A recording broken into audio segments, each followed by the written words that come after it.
Welcome to the Power Book of Podcasts. Unlock your potential with powerful book summaries that inspire personal growth and broaden your understanding of the world. Each week, we explore life-changing ideas, from leadership to mindset strategies to keys for happiness and success. Learn actionable insights to apply in your daily life. Join our growing community of thinkers and seekers. Like, comment, and hit that subscribe button now. It's time to supercharge your mind with the Power Book of Podcasts. All right, let's get ready for a deep dive. Always exciting. Today it's all about Ikigai. Ikigai. That Japanese concept, right? Yep, the one that supposedly holds the secret to a long and happy life. I've heard so much about it. We're going to be using Ikigai, the Japanese secret to a long and happy life by Héctor García and Francesc Miralles. Oh, those authors, they didn't just, theorize about it, did they? They went to Okinawa. Exactly. They were fascinated by Okinawa, especially a village there. Ogimi, they call it the village of longevity. Okinawa is one of the world's blue zones, isn't it? You got it. Places where people live remarkably long lives. And these authors wanted to see if Ikigai was a factor, along with, their diet, lifestyle, and that strong sense of community they have. Fascinating stuff. Now, one description of Ikigai that caught my eye was the happiness of always being busy. Interesting, right. It seems a bit counterintuitive. Totally. Like these days, everyone's all about slowing down, mindfulness, escaping the hustle. But maybe there's more to it than meets the eye. Yeah, it's not just about being busy for the sake of being busy. Right. It's more about having a reason to get up in the morning, something that drives you, that you find joy in. Exactly.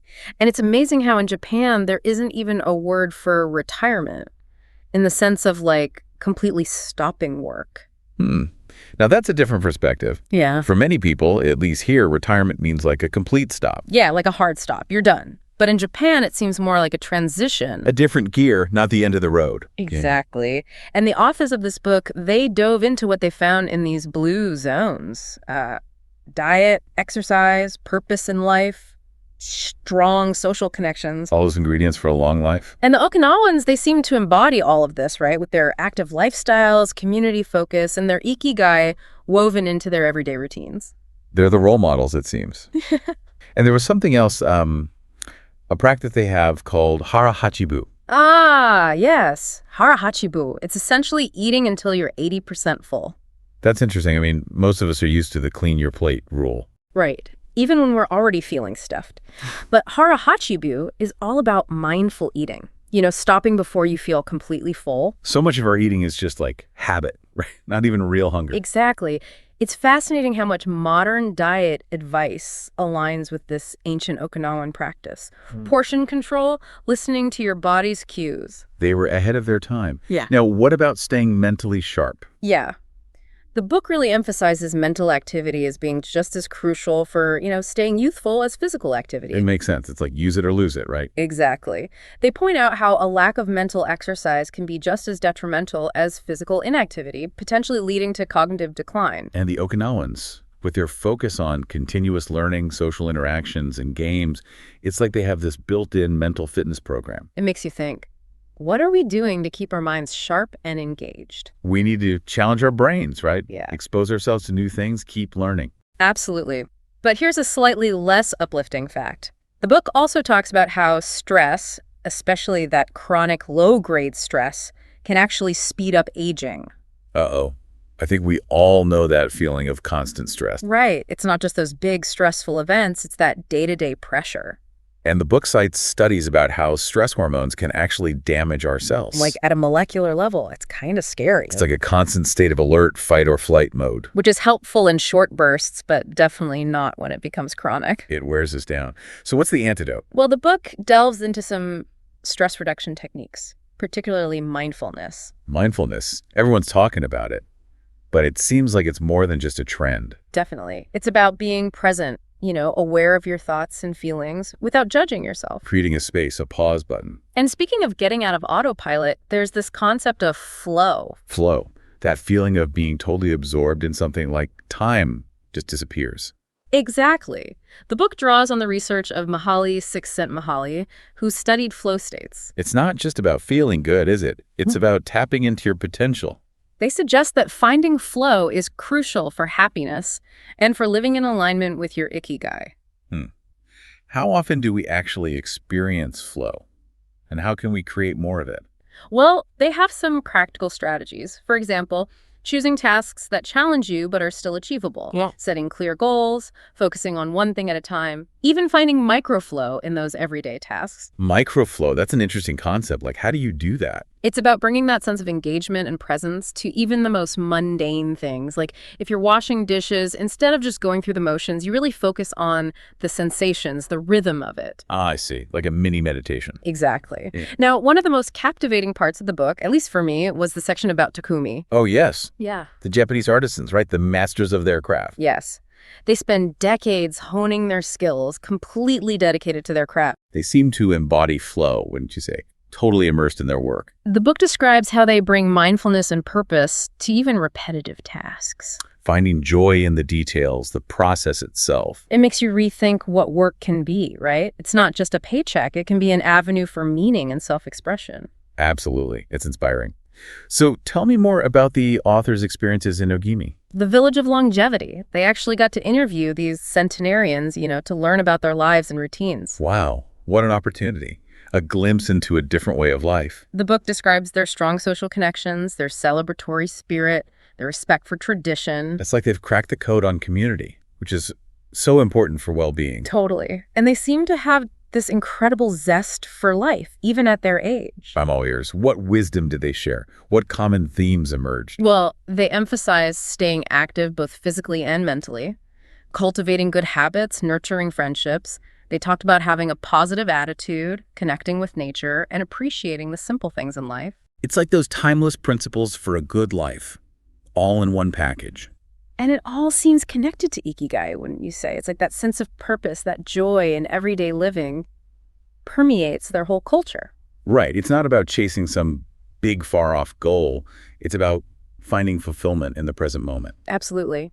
Now, they also touch upon these concepts of resilience and wabi-sabi. Resilience, being able to bounce back from setbacks. That makes sense in the context of longevity. But wabi-sabi, that was a new one for me. It's about finding beauty in imperfection, in the natural process of life, with all its ups and downs. Like instead of striving for perfection, we learn to appreciate the beauty of things that are, imperfect. Think of it like this: a weathered piece of wood, a chipped teacup, the way moss grows on an old stone. Wabi-sabi sees beauty in those imperfections. It's a different way of looking at things, that's for sure. It can be freeing, right? You don't have to be perfect all the time. Definitely. And then there's this beautiful concept called ichigo ichi. It means this moment exists only now and won't come again. Ah, yes. A reminder to savor the present moment. It's like a mindfulness practice in itself. Right. It's all connected, isn't it? Resilience, wabi-sabi, ichigo ichi, they all weave together. They encourage us to embrace imperfection, to be present, to go with the flow. The different way of looking at life, for sure. And the book emphasizes that these aren't just Japanese concepts. They resonate with all of us, no matter where we're from. It's about tapping into that universal human desire for meaning and purpose. Finding our own unique path to a fulfilling life. Exactly. And that's something we can all strive for, no matter what our circumstances are. It's an inspiring message, wouldn't you say? So what are your biggest takeaways so far? What's resonating with you? I think the idea that longevity isn't just about genetics or luck. It's about how you live your life. It's about finding your purpose, nurturing your connections, embracing imperfection. And finding joy in the simple things. It all seems to tie back to that concept of Ikigai. A journey, not a destination. Well said. And there's more to come in our deep dives into Ikigai. It's fascinating how the book emphasizes that Ikigai isn't some, big life-altering thing. Yeah, you don't have to, quit your job and move to a mountaintop or something. Exactly. They make it clear that it's often found in the simple things. The everyday moments. Like spending time with loved ones, or hobbies, or even just appreciating nature. Finding those little sparks of joy. And it's a good reminder that we don't have to wait for the perfect moment. Right. We can start tapping into our Ikigai right now. Absolutely. It's about making conscious choices, no matter where we are in life. And speaking of conscious choices, they also talk about embracing imperfection. Ah, yes. That wabi-sabi idea. Finding beauty in the flaws and imperfections. Exactly. It's a real shift in perspective, especially when we're bombarded with images of perfection all the time. It's like giving ourselves permission to be human, Perfectly imperfect. So how does all of this relate back to the Okinawans? Well, the authors observe some really interesting things about their lifestyle and attitudes. Like what? What stood out to them? Their incredible sense of community. They have these groups called moai, which are like social support networks. So built-in support system. Exactly. They share resources, they celebrate together, they're there for each other. It's like a built-in antidote to loneliness, which is unfortunately so common these days.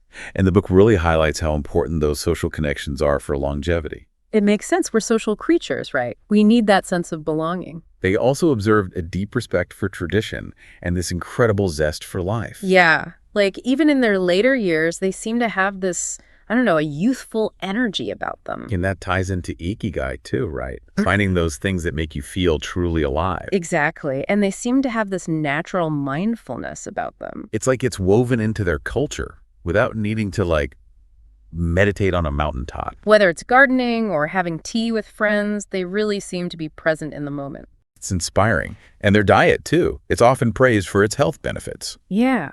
The Okinawan diet. Simple, whole foods. And a strong connection to the land and what they eat. Fresh, local ingredients. They grow their own food. They focus on what's in season. Such a different approach from the processed stuff that's so common nowadays. And what about exercise? What did they observe?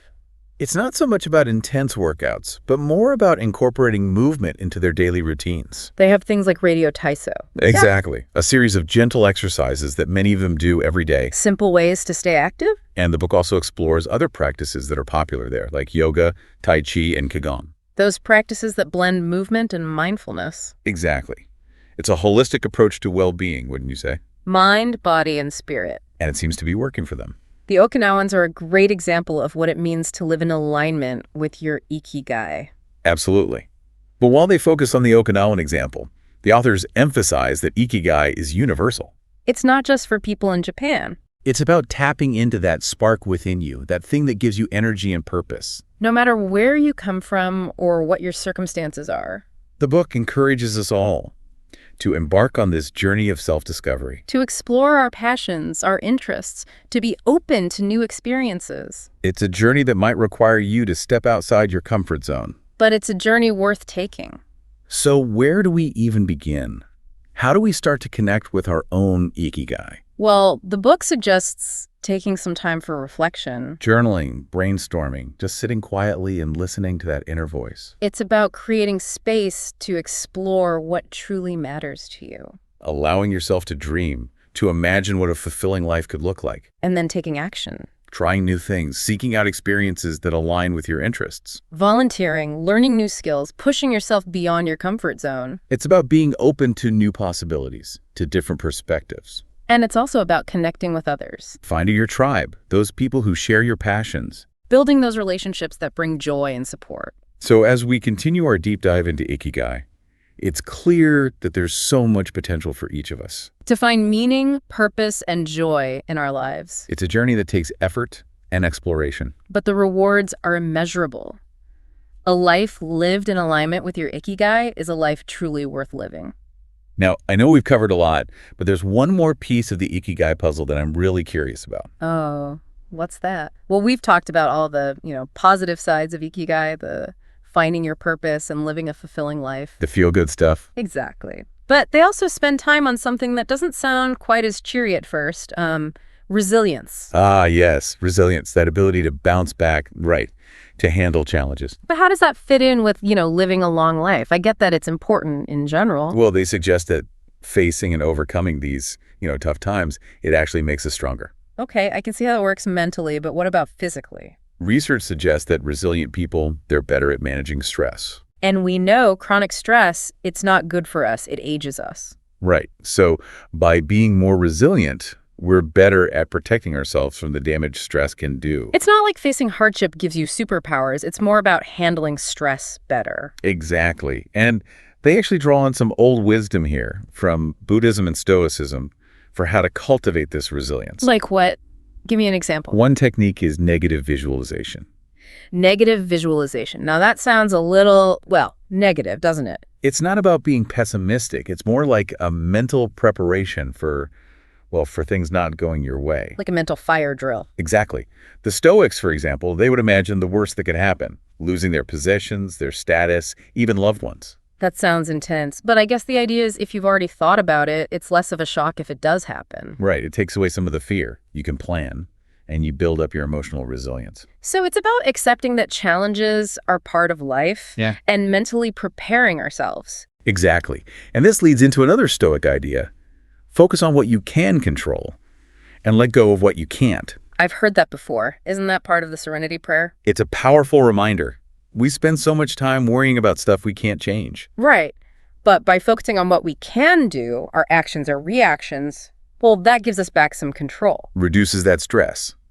So negative visualization helps us prepare, and focusing on what we can control helps us manage our reactions. A 1-2 punch for resilience. And don't forget mindfulness, meditation. The book says these help build up emotional resilience too. Because you become more aware of your thoughts and feelings, right? You can watch them without getting swept away. You create space to choose how you respond. You're less reactive, less likely to get thrown off balance by things. Exactly. All of these, they help reduce stress, make you more resilient, and ultimately that supports a longer life. Now, there's another idea they talk about, wabi-sabi. This one really intrigued me. Oh, wabi-sabi. Such a, a beautiful concept, so nuanced. It really challenged my thinking about beauty and perfection. Wabi-sabi. It invites us to see beauty in things that are imperfect, impermanent. So not trying to make everything perfect all the time. Think about like a piece of wood that's been weathered, a cup with a chip in it, how moss grows on a stone. That's the beauty wabi-sabi sees. It's a whole different way of looking at things. And it can be so freeing, right? You don't have to strive for that impossible perfection. You can just be, authentically you. And that makes you more adaptable. You can go with the flow of life's changes. It's like learning to dance with the imperfections instead of fighting them. Now, to tie that into appreciating the moment, they talk about ichigo. This moment exists only now and won't come again. Right. Exactly. Savor each experience. Each one is unique. Be present, appreciate the here and now. It's almost like a built-in mindfulness practice, wouldn't you say? So we've got resilience, wabi-sabi, ichigo. They all seem to work together, right? It's about having the right mindset to embrace imperfection, to be open to change, to find joy in the present moment. And all of these, from that negative visualization to mindfulness, they're things we can learn, tools to use to handle life better. So as we reach the end of our Ikigai deep dive, it really paints a picture of what a good life can be, doesn't it? Those Okinawan centenarians, they're such a powerful example. They show us that living a long time, it's not just luck, it's a way of life. Finding your purpose, your passions, those connections with people, and embracing imperfection. And remembering to find the joy in simply being alive.